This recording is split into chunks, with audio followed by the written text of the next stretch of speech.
Hello everyone. तो आप ये आवाज़ सुन के ये तो समझ ही गए होंगे कि ये स्प्रिंग रोल सुपर क्रिस्पी हैं और ये मैंने घर में बनाए हैं। सुपर टेस्टी बने थे। साथ में जो मैंने इनकी शीट्स घर में बनाई हैं वो नो फेल रेसिपी है, मतलब उससे आप बनाने में बिल्कुल फेल नहीं हो सकते शीट्स। और एकदम परफेक्ट, एकदम पतली पतली शीट्स आपकी बनके तैयार हो जाती हैं। साथ में जो फिलिंग मैंने इसकी बनाई है वो भी बहुत डिलीशियस थी। तो अगर आप भी परफेक्ट स्प्रिंग रोल्स बनाना चाहते हैं तो आप ये वीडियो ज़रूर देखें। तो यहाँ पे सबसे पहले मैंने आधा कप मैदा लिया है। इस मैदा में मैंने चुटकी भर नमक डाला है और थोड़ा सा पानी डाल के इसका एक डो बना लिया है। नॉर्मल डो जैसा हम रोटी का लगाते हैं बस वैसा ही डो लगाना है। इसको 10 मिनट का आराम देना है और 10 मिनट तक इस आटे को आराम देने के बाद मैंने यहाँ पे प्लेटफॉर्म पे मैदा डाल लिया अच्छे से, जिससे कि आटा बिल्कुल भी ना चिपके। और इसको अच्छे से रोल कर लीजिए और इसकी हम छोटी छोटी लोइयाँ काट लेंगे एक बराबर की। मतलब आप ध्यान रखें कि सारी लोइयाँ एक ही साइज़ की हैं। फिर इनकी हम छोटी छोटी पूड़ियाँ बेल लेंगे। जैसे पूड़ी का साइज़ होता है वैसे ही हमें ये सारी लोइयाँ बेल लेना है। उसके बाद जैसे आप वीडियो में देख रहे हैं, एक पूड़ी पे मैंने तेल लगाया है, उसके ऊपर मैंने खूब अच्छे से खूब सारा मैदा डाल दिया है। अब इसके ऊपर मैं दूसरी पूड़ी डालूंगी और इस पे भी हमें सेम वही तेल लगाना है और बहुत सारा मैदा छिड़क देना है। तो ऐसे हम 3-4 कर लेंगे एक साथ पूड़ियों को। तो यहाँ पे मैंने फर्स्ट लॉट में तो 4 पूड़ियाँ एक साथ ली हैं। उसके बाद मेरी 3 पूड़ियाँ और बची थी, उनको मैंने अलग से किया है। उसके बाद हम इसको बहुत अच्छे से एकदम बड़ा सा पतला सा बेल लेंगे। एकदम हल्के हाथों से बेलना और ट्रस्ट मी ये बहुत आराम से बेल जाता है। नॉर्मली मैदा जब हम कुछ भी बेलते हैं मैदे का तो थोड़ी सी ताकत लगाना पड़ती है, बट इसमें आपको बिल्कुल ताकत नहीं लगाना पड़ेगी, ये आसानी से बिल जाता है। तो एकदम बड़ा सा एक रोटी जैसा बना लीजिए और एकदम पतला ये इस तरीके से आपका बिल के तैयार हो जाएगा। तो यहाँ पे मैंने आधा कप मैदा लिया था शीट्स बनाने के लिए और इससे मेरी 7 शीट्स बनके तैयार हुई थी। उसके बाद यहाँ पे मैंने तवे को गरम करके ले लिया है। तो ये मेरा जो है मीडियम हॉट तवा था। इस तवे पे दोनों तरफ से इस रोटी को हम 30-30 सेकंड के लिए सेक लेंगे। एक तरफ पहले 30 सेकंड सेकिए, फिर पलट के दूसरी तरफ 30 सेकंड सेकिए। तो आप रोटियां इतनी ही बड़ी बनाएं कि जितना बड़ा आपका तवा हो, उससे बड़ी आप ना बनाएं वरना फिर वो मुश्किल हो जाएगा। और इनको सेकने के बाद एक प्लेट पे या किसी भी चीज़ पे निकाल के रख दीजिए और कवर करके इनको 10-15 मिनट के लिए ऐसे ही छोड़ दीजिए जब तक कि ये एकदम ठंडी नहीं हो जाती है।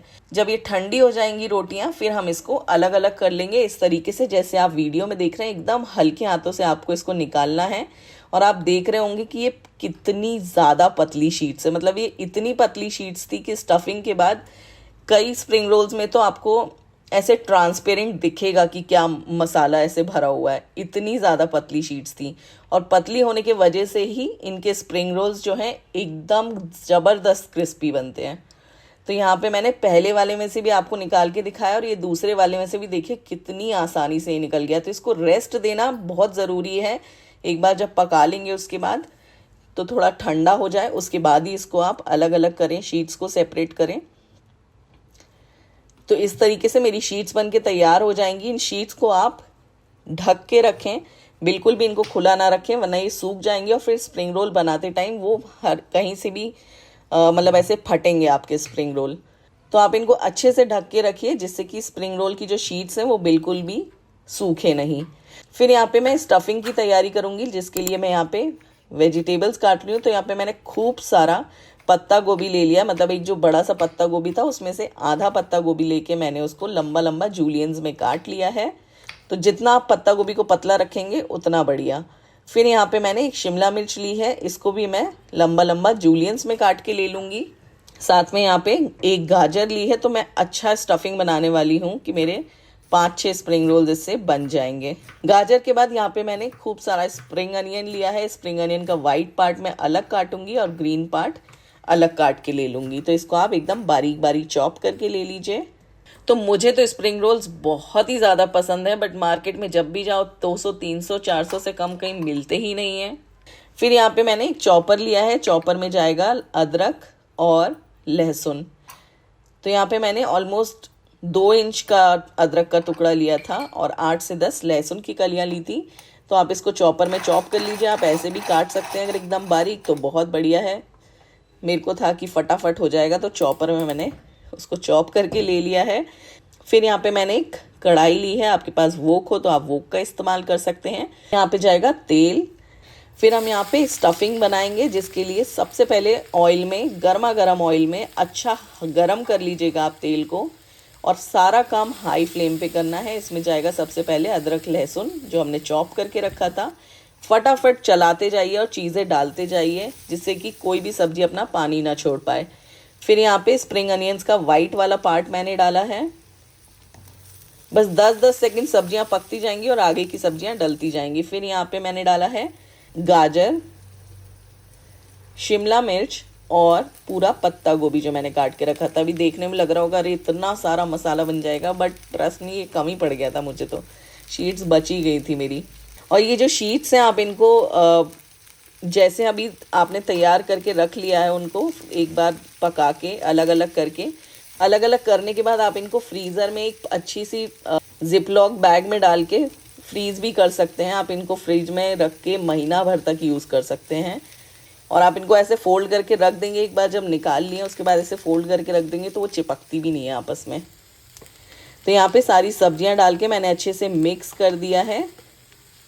फिर यहाँ पे जाएगा हरी मिर्ची का पेस्ट, काली मिर्ची का पाउडर और नमक। ये सारी चीज़ें डाल के हाई फ्लेम पे एकदम फटाफट सारी चीज़ों को चला लीजिए। फिर यहाँ पे जाएंगे कुछ सॉसेस। तो यहाँ पे मैंने डाला है 1 टेबलस्पून के आसपास रेड चिली सॉस, 1 टीस्पून के आसपास विनेगर, 1 टेबलस्पून के आसपास सोया सॉस और 1 टेबलस्पून केचप। ये सारी चीज़ें डालने के बाद बढ़िया से इसको फटाफट मिक्स कर लीजिए। और फिर यहाँ पे जाएगा 1 चम्मच कॉर्नफ्लावर इन सारी चीज़ों को बाइंड कर देगा अच्छे से। और साथ में स्प्रिंग अनियंस का जो ग्रीन वाला पार्ट था वो मैंने इसके अंदर डाल दिया है। ये सारी चीज़ें डाल के बढ़िया से इसको मिक्स करके फटाफट से पका लीजिए। मतलब पकाना तो है ही नहीं, सब्जियां पकना नहीं चाहिए, इसमें थोड़ी सी कच्ची ही रहती हैं। इसको बस हल्का सा सौते कर लीजिए। फिर ये सारे मिक्स को मैं एक प्लेट में निकाल दूंगी और इसको हम ठंडा होने के लिए छोड़ देंगे। उसके बाद हम स्प्रिंग रोल्स की फिलिंग करेंगे। तो ये सुपर टेस्टी स्टफिंग मेरी स्प्रिंग रोल की बनके तैयार है। तब तक मैं मैदे की स्लरी तैयार कर लेती हूँ। कुछ नहीं, मैदा और पानी मिक्स कर लेना है। वो स्लरी हम जो नॉर्मली चिपकाने के लिए यूज़ करते हैं वही स्लरी चाहिए हमें। और अब हम स्प्रिंग रोल्स की स्टफिंग करेंगे। तो ऐसी ही रेसिपीज़ मैं आपके लिए लाती रहती हूँ, लेकिन आप लोग सब्सक्राइब करने में बहुत कंजूसी करते हैं। प्लीज़ सब्सक्राइब कर दिया करिए, और अगर रेसिपी पसंद आती है तो वीडियो को लाइक ज़रूर करें। तो यहाँ पे देख रहे हैं आप, शीट्स मैंने ऐसे ही फोल्ड करके रखी हुई हैं और कोई किसी में नहीं चिपक रही हैं एक भी शीट्स। एकदम बढ़िया से मेरी सारी शीट्स बनके तैयार हैं। और देख रहे हैं आप कितनी ज़्यादा पतली शीट है ये, इसीलिए देर तक आपके स्प्रिंग रोल क्रिस्पी रहेंगे और बेहद क्रिस्पी से मेरे स्प्रिंग रोल बने थे। जैसे आप वीडियो में देख रहे हैं, इस तरीके से अच्छे से फैला के आप अपनी स्टफिंग जो है शीट के सेंटर में रख दीजिए। और फिर अच्छे से इसको दोनों तरफ से फोल्ड करके ऐसे रोल जैसा बना दीजिए। स्लरी अच्छे से लगा दीजिएगा जिससे कहीं से भी स्प्रिंग रोल हमारा खुले ना। स्टफिंग आप इसमें बहुत ज़्यादा ना भरें, ऐसा ना हो कि स्प्रिंग रोल जो है वो फ्राई करते टाइम या फिर फोल्ड करते टाइम फट जाए। तो स्टफिंग आप बहुत जेनरस अमाउंट में करिए, ना बहुत ज़्यादा ना बहुत कम। और चिपका दीजिए इस पूरे स्प्रिंग रोल को। बनाने में भी कोई ऐसे मेहनत नहीं है और कहीं से ना कोई फटा है ना कुछ हुआ है स्प्रिंग रोल में। तो इसीलिए आपकी स्प्रिंग रोल की शीट्स जो है वो सूखना नहीं चाहिए। जब शीट सूख जाती है तब जो है ये प्रॉब्लम आती है कि कहीं कहीं से फट जाता है या कुछ मतलब जो स्टफिंग है वो निकल जाती है। तो इसको आप बिल्कुल भी सूखने ना दें, कवर करके रखें। स्टोर भी करते हैं तो जिपलॉक बैग में डाल के अच्छे से पैक करके रखिए। तो ये स्प्रिंग रोल जो मार्केट में 200-300 रुपए के मिलते हैं, आप घर में आधे के आधे रेट में बना सकते हैं और बहुत टेस्टी और हाइजीन के साथ। तो यहाँ पे मेरे सारे स्प्रिंग रोल्स बन के तैयार हैं। यहाँ पे तेल मैंने गरम कर लिया है। पहले मैंने मीडियम हॉट ऑयल किया है। मीडियम हॉट ऑयल में यहाँ पे मैं सारे स्प्रिंग रोल्स डाल दूंगी। लास्ट में थोड़ा सा मसाला बना था तो मैंने एक छोटू सा भी बनाया है स्प्रिंग रोल। इनको हम पहले हाफ फ्राई कर लेंगे।